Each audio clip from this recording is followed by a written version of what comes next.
Hey, I'm an ag named Craig. Thank you, Wilvina. Um, I live outside of Annapolis, Maryland, in the Free State region.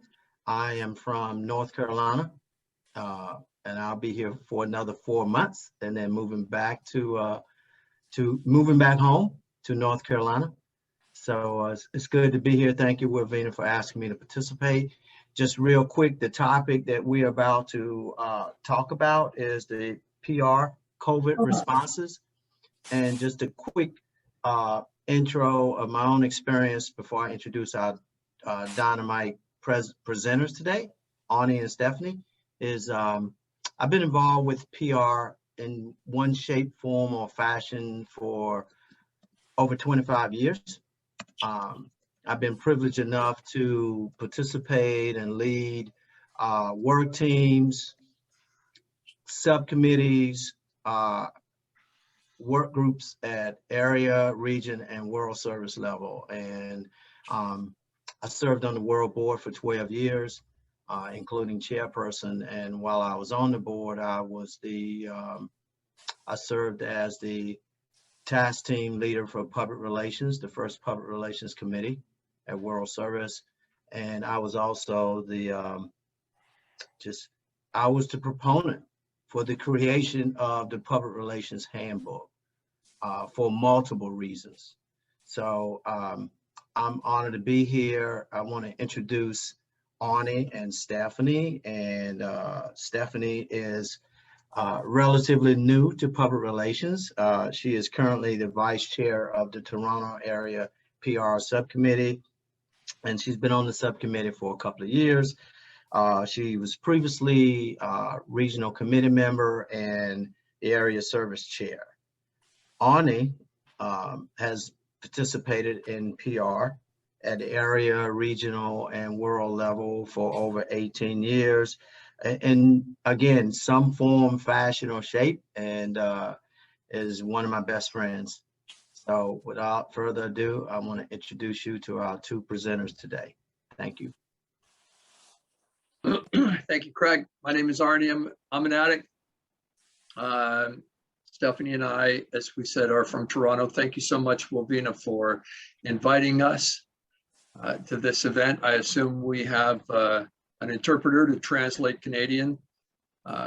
I know we've got some people from New York. It may be hard for you to understand here. So here we go. Here we go.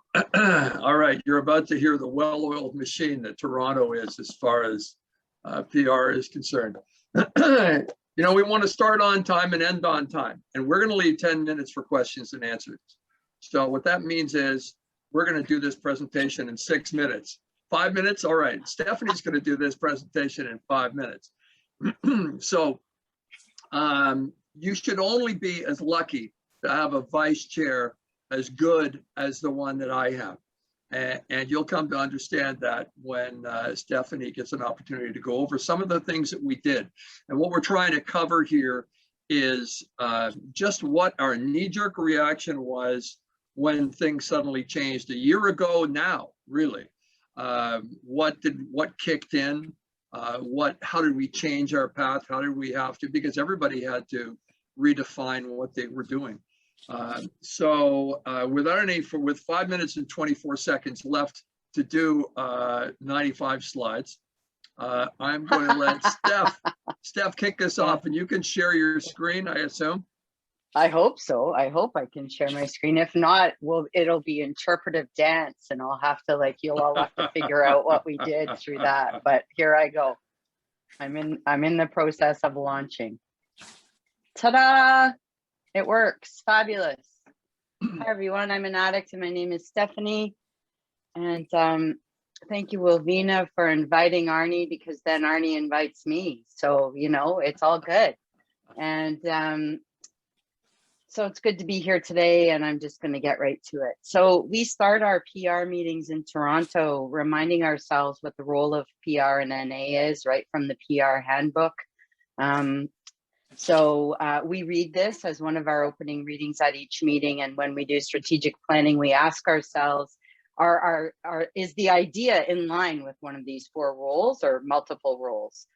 So that's part of our process, and that's why it's there. And you'll see how it came into play during COVID response. So this was our PR pre-COVID agenda. I really am brand new at PR.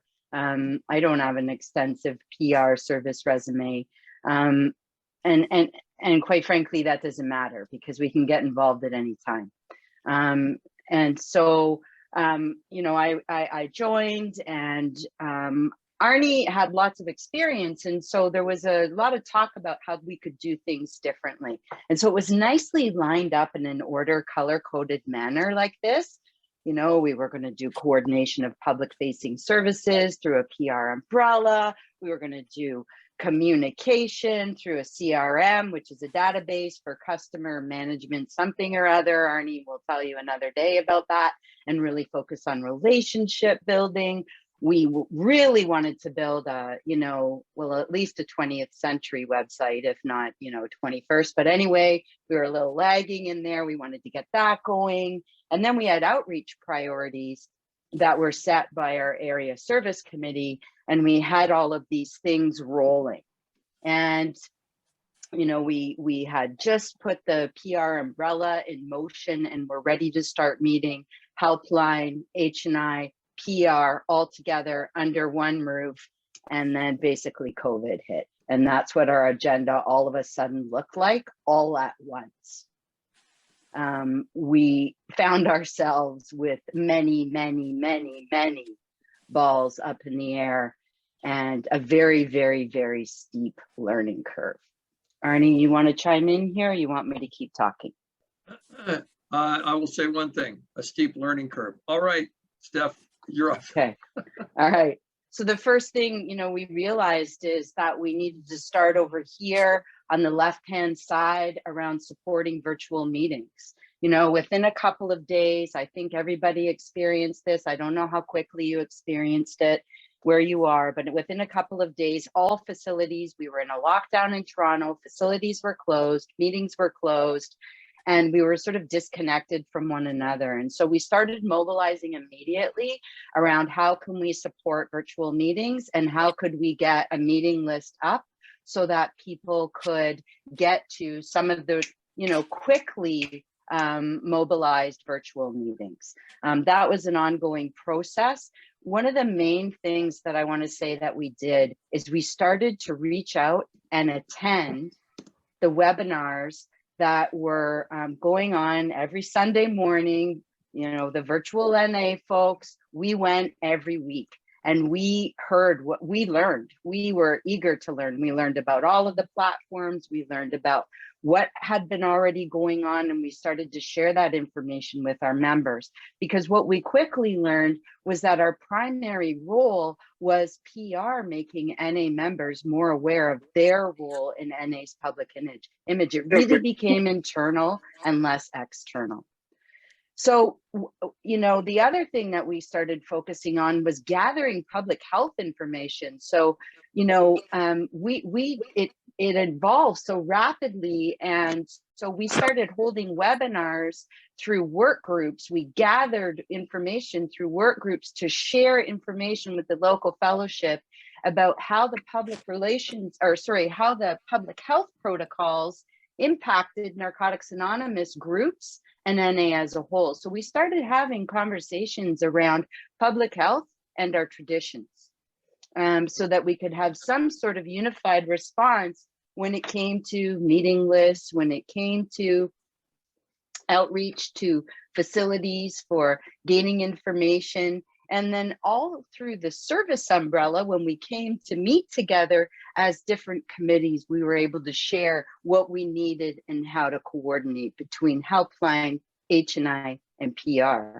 Helpline quickly learned that they needed to be in constant communication with us because the meeting list kept changing, and they had to send people to these change meetings, what was open, what was closed.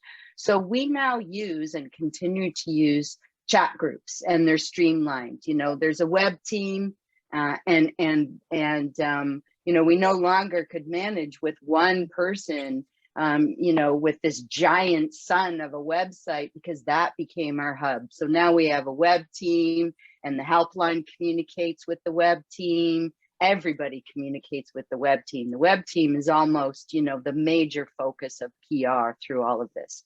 Arnie. Yeah, I think, yeah, I know we've got, we're almost out of time here, but Okay. you know, we immediately became the conduit of information, if you will, not only to professionals, but also to the fellowship and to the area. So as Stephanie said, we were putting together public health updates on what we were allowed to do, what we weren't allowed to do.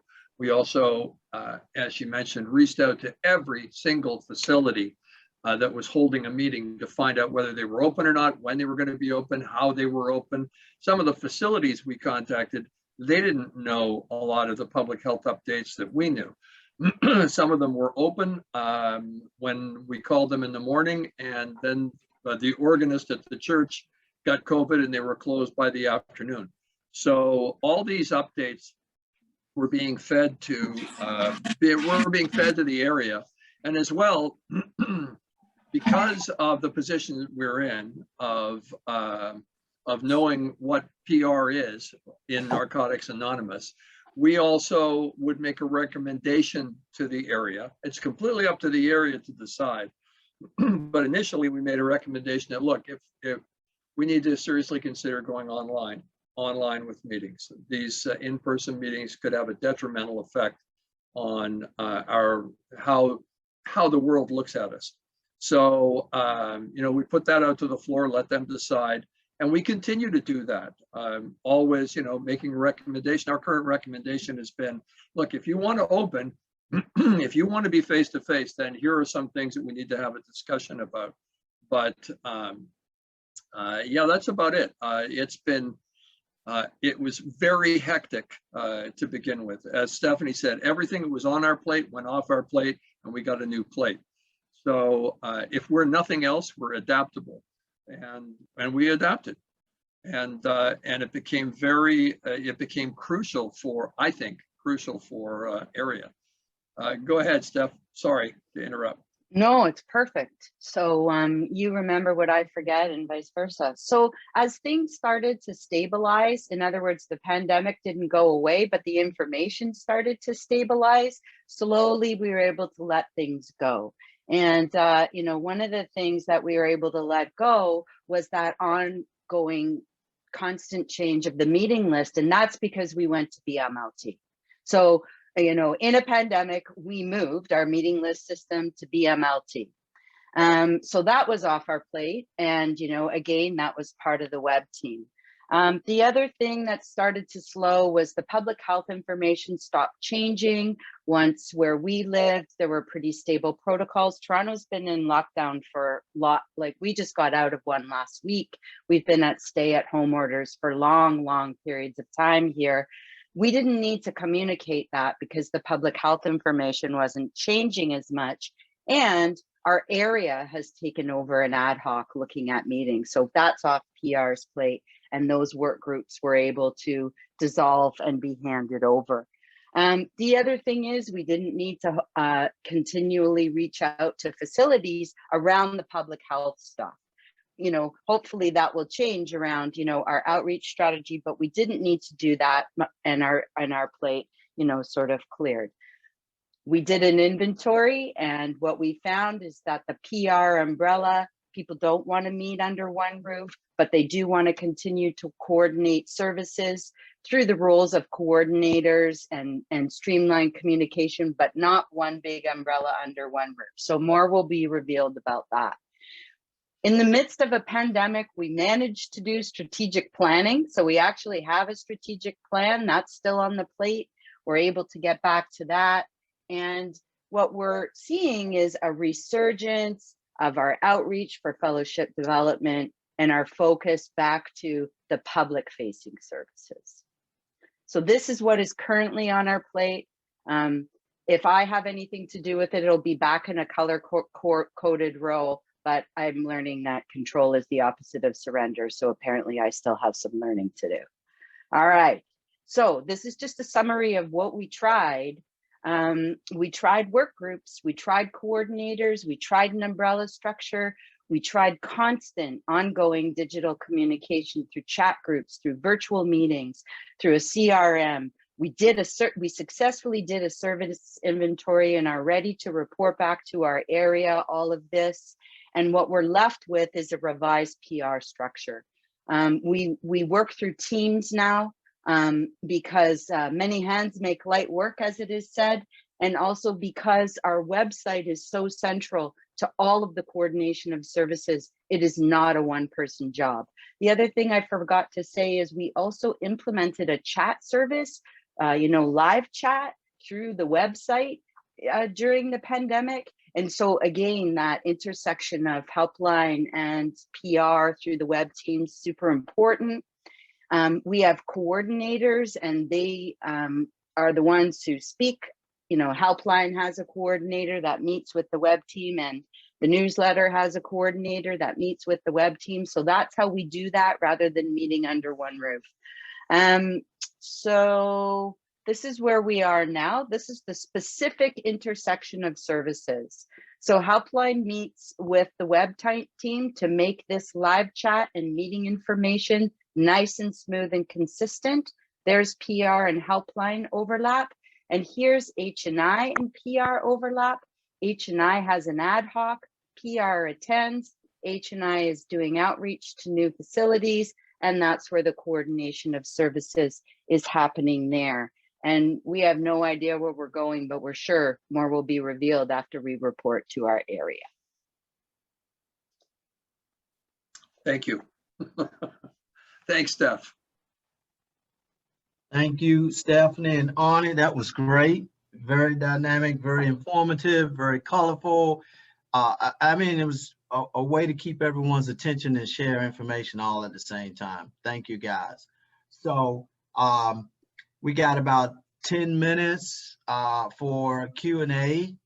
If you guys want to raise your virtual hands, because I might miss you in a window.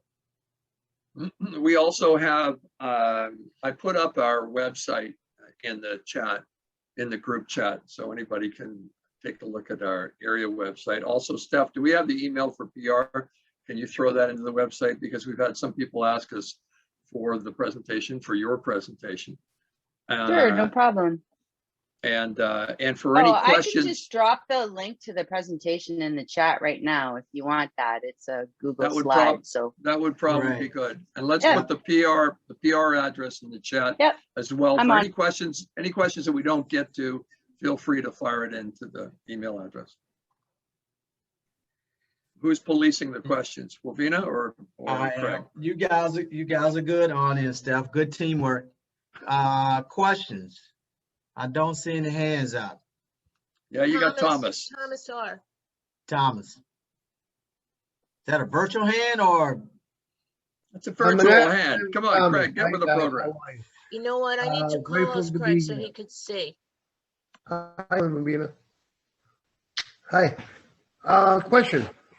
I know that when I became the PR chair for the area of the Forest area, and we were discussing the meeting to be inside on a Friday, or the first Friday every month. And when I had to just not step down, but because of this virus that's going on, right? I did ask if I can have if we can have this on the computer, like a virtual meeting, like we're doing right here. And they just the area said no. So now I have to wait until I get my shots. And then I have to go back to the area and rejoin, because I had to bring all my the PR handbook and all the stuff that they gave me to be the chairperson. I had to return it back to area. Now I'm thinking that I would like to. That I was told by H&I chairperson for the of the area here that I can have a virtual meeting online. But I have to get the members to get involved and let us, and they have to I had to make a motion. I didn't know all this. And now area can't say anything. All I have to do is attend the area meeting the second Sunday of every month and give my report. So I need an input on, I need a little bit of hand on that. So, I appreciate this presentation, this thing going on today. And it's good to see you, Malvina. I live in Florida now, but I'm still involved with service. You know what I mean? I don't give up. I love this commitment too. Somebody said that before. And this service is that I learned in New York, I could take it out. I'm taking it out here, but I got a little offended by the area. They're telling me that I can't have our meetings on, which is up to time. They used to have area on meeting, on the virtual meeting. Why they can't just have?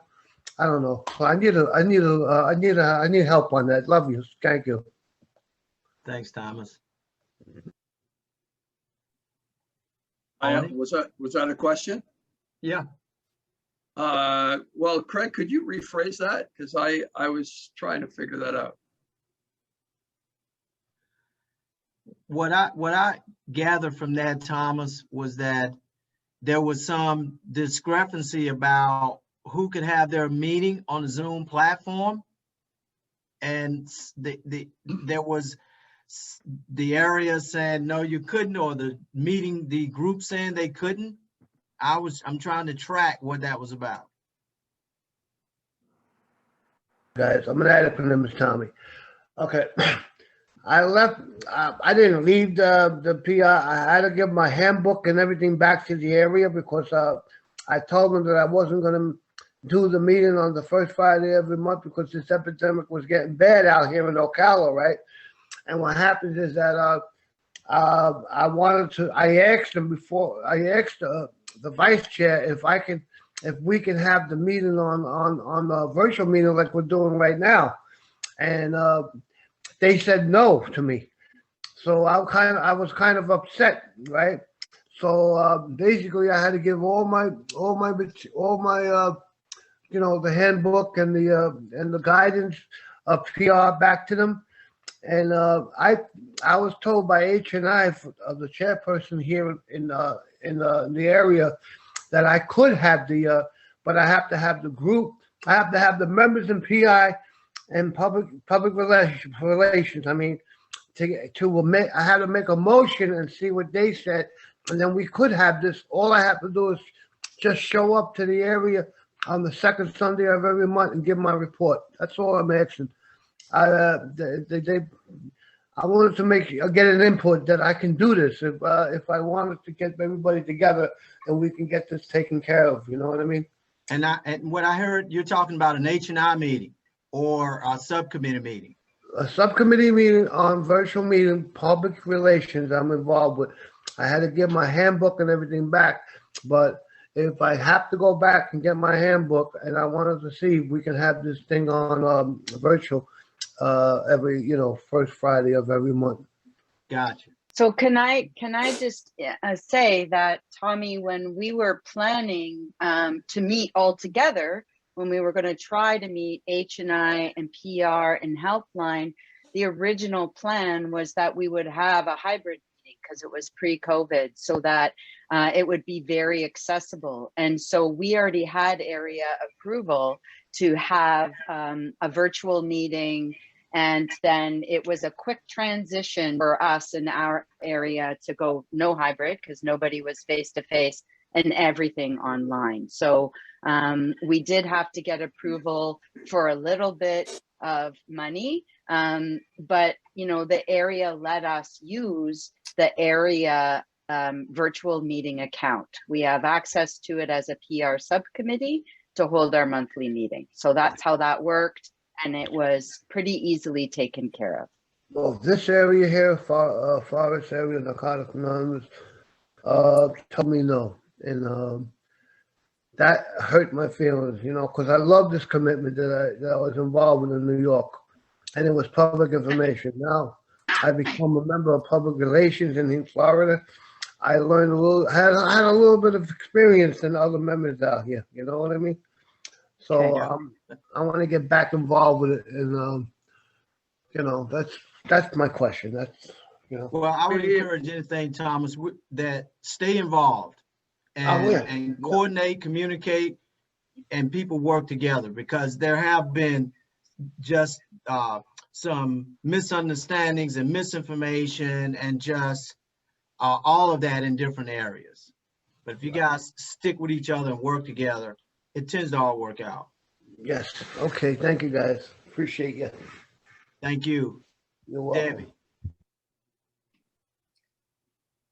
Debbie. Did you say Debbie? Yes, ma'am.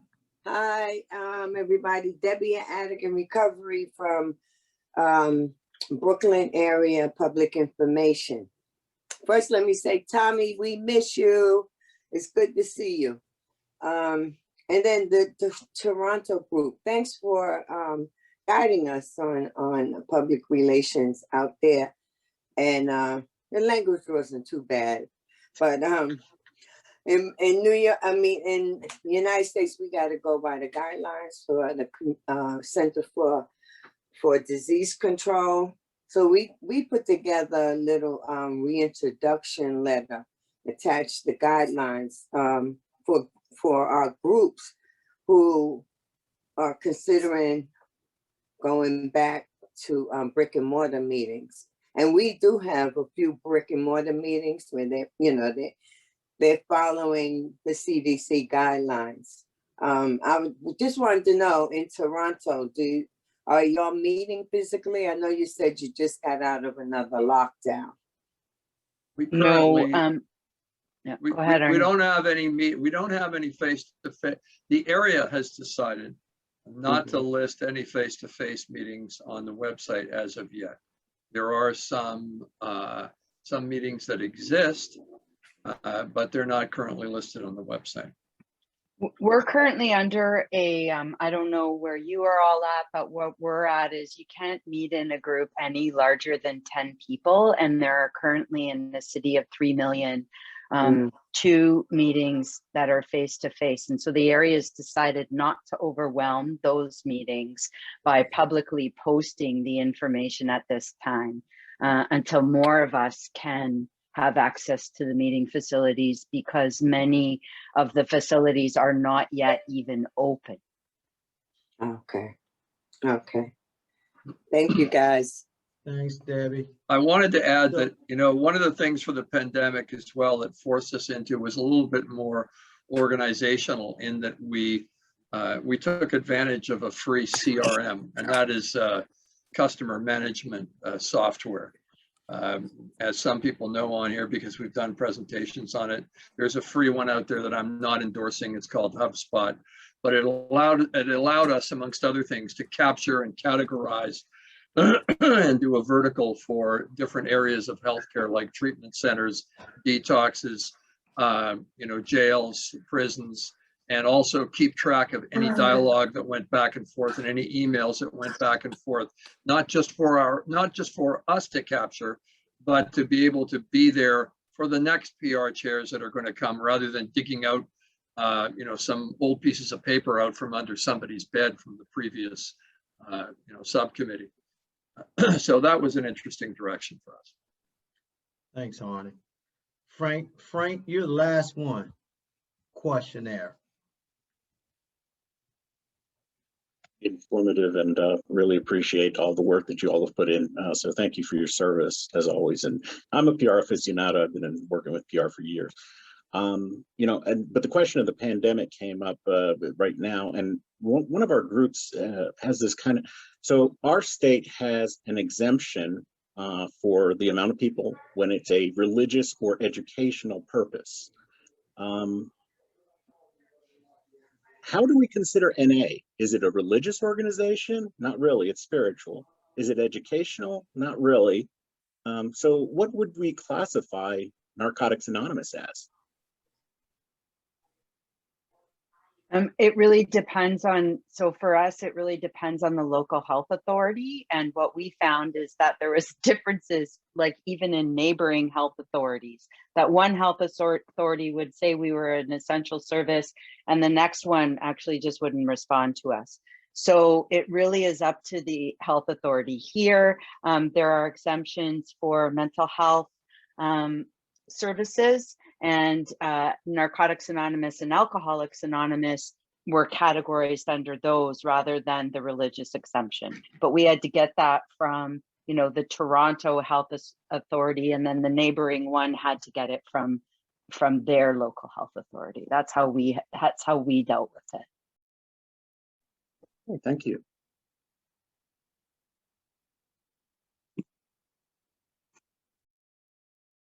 You're muted, Craig.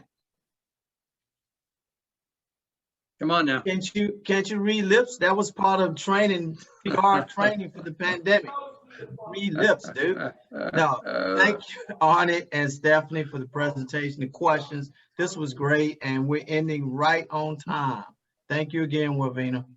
And the, Yeah, you know what? PR committee. Listen, I want to just thank Toronto area once again, because you know, that presentation was short and sweet, but the truth is that any of the subcommittees on here, if you want to contact Arnie or Stephanie, you know, we also had Arnie do a presentation at the Northeast Zone specifically about using this database that he talked about, which is an amazing PR tool. So I know they put all their information in the chat, and I appreciate you being judicious with the time. You know, we were trying to practice the principle of flexibility to get some of these questions in there.